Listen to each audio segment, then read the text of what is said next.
Good morning, gentlemen. We've got our monthly CE today over fire extinguishers.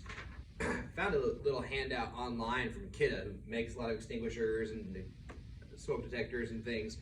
It mostly is kind of going over important things to remember as we're coaching members of the public about fire extinguishers and how to use them, because it goes over things like how it's only for an incipient stage fire, or it kind of phrases it more in layperson terms, and only once you've called 911, and only if you're making sure that everyone's been evacuated, or to clear a path for yourself. Don't try to put out the house on fire, right? What would call something in the fully involved stage with an extinguisher. It goes through those, so you've got that to go over as well. Then my PowerPoint today is just kind of a refresher on the different types and classifications. Got a few in-person props here to go through. And then when we finish up, we'll go outside and practice a pass method on just, we'll got a little burn barrel out there. We'll just kind of refresh on that. So types and classifications. You've got Class A, it's marked by a green triangle, and also oftentimes it's pictographic. My understanding is at some point somebody had the theory that you don't have to memorize the symbol for it. The little infographic picture will kind of help clarify, right? Class A, oftentimes going to be just water in a stored water pressure type canister like we carry on the engines, putting out ordinary combustibles, wood, paper, cloth, natural stuff. Paper on fire, backyard, sticks, twigs, brush, any natural vegetation. If you're camping and decide, ah, screw this, we're going to do another one, put that out with a Class A extinguisher. Like I said, stored pressure, water type. Other kinds can work to put out Class A. A stored pressure water is going to be only Class A. Class B, flammable liquids. Again, red square with the B, or the little pictographic, sometimes both. Gasoline's a classic example. Everybody can very, very recognizably recognize that. See it in movies and TV all the time as a flammable liquid, or oil-based paint. Lots of different things that would be. Dry chemical is one type of extinguisher that's oftentimes rated for Class B. Baking soda is one that's used. There's other chemicals. Baking soda is kind of one of the most common of what those are packed with. Those will be under pressure as well, obviously, as far as how it's discharged. Class C, live electrical equipment. Again, you've got blue circle with a C, or your little pictographic there. Live electrical equipment. So you don't want to use water. Water, electricity do not mix, right? Well, kind of remember that. Wiring or connections, or breaker panels, or some kind of motherboard, or you'll see a lot of these type of like an industrial setting of some kind where you've got all this wiring going together, motherboards or panels or distributors, or anytime there's live electrical equipment, you want to definitely try to turn off the power to the equipment if you can, but for sure, as long as it's energized, not use a water or wet or moist extinguisher, on it. So carbon dioxide, in addition to the dry chemical from before, carbon dioxide could be a good method for that one. Carbon dioxide extinguisher will have this distinctive horn. Class D is going to be combustible metals. So magnesium, aluminum, there's others.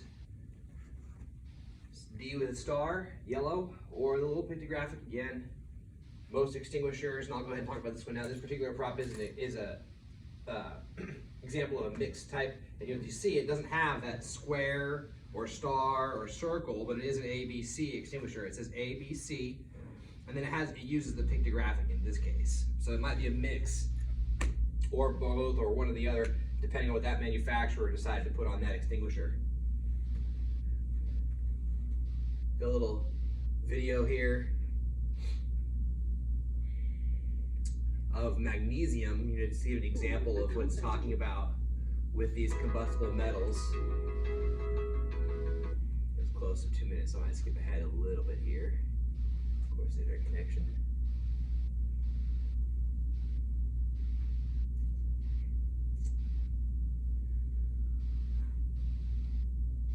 Well, we'll see if we get that here. If it doesn't work, can someone think of a classic example of one area where we may see magnesium, particularly in fires that we fight? Vehicle fires. Yeah, vehicle fires. Yeah, the steering wheel column of some vehicles will have magnesium in there. Well, You can find them on YouTube if our internet's having trouble buffering here or something. We'll figure it out. Hopefully it'll load here in a minute. But you can find them on YouTube. You see lots of examples of that if you want to see what it looks like.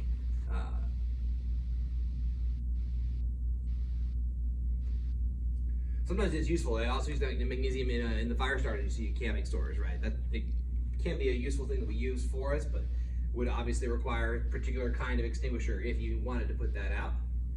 Dry powder is one example. A lot of times in an industrial setting, if they're expecting a lot of fires with some kind of combustible metal that they have on site there, they will use even just as simple as sand, right? Or sand or some other type of dry medium that they'll just use to smother the fire, right? Because fire requires three things: fuel, heat, oxygen. You can remove any of the three to extinguish your fire, and they'll remove the oxygen by smothering it with some type of dry medium, almost like industrial spill removal kit, right? Where they simply shove material onto it to put it out. Final classification of fire and extinguisher is a class K. It's kind of a little bit of separation from the flammable liquid because of the particular greasy and almost more viscous oils and greases that are used in cooking a lot of the time. Can be a little more difficult to put out. So there's a proprietary chemical. This company, the Ansel, developed this to be in these systems that just has better characteristics for putting out those fires. So you'll a lot of times see a wet chemical extinguisher at those fires. So again, we may have to do this purely as practical. We'll see if the video wants to load here, but the past method we should all be familiar with, and again, also from a perspective of being able to help explain it to lay people when we do these kind of public education talks and whatnot. Method for putting out a fire. In this video, pull, aim, squeeze, sweep. Use a fire extinguisher using the pass method. When fire strikes at your workplace, be sure to follow these 3 steps. Step 1. Check to make sure the fire extinguisher you have on hand is the correct type of extinguisher to extinguish the type of fire. Type A. So just like we went through, making sure you've got a class A if you've got wood or paper on fire, making sure you've got a class B or a combination if you've got flammable liquids on fire. A is used for ordinary combustibles such as wood and paper. Type B extinguishers are used on flammable liquids. Kind of recap that we just went through. Type C is for electrical fires, so they can be used on faulty outlets and appliances. Type D is used on flammable metals such as magnesium and titanium. And Class K extinguishers are used when fires involve cooking media, fats, grease, and oils. All commercial cooking sites such as restaurants need this extinguisher. If you don't feel you can safely put out the fire, exit the building. So like I talked about, all restaurants should have that. That's one of those things we look for on our pre-fire inspections, right? We'll check to make sure that they have that system installed over their grills and ovens and stoves and whatnot, and that it's also been inspected and current. Do a pause, right?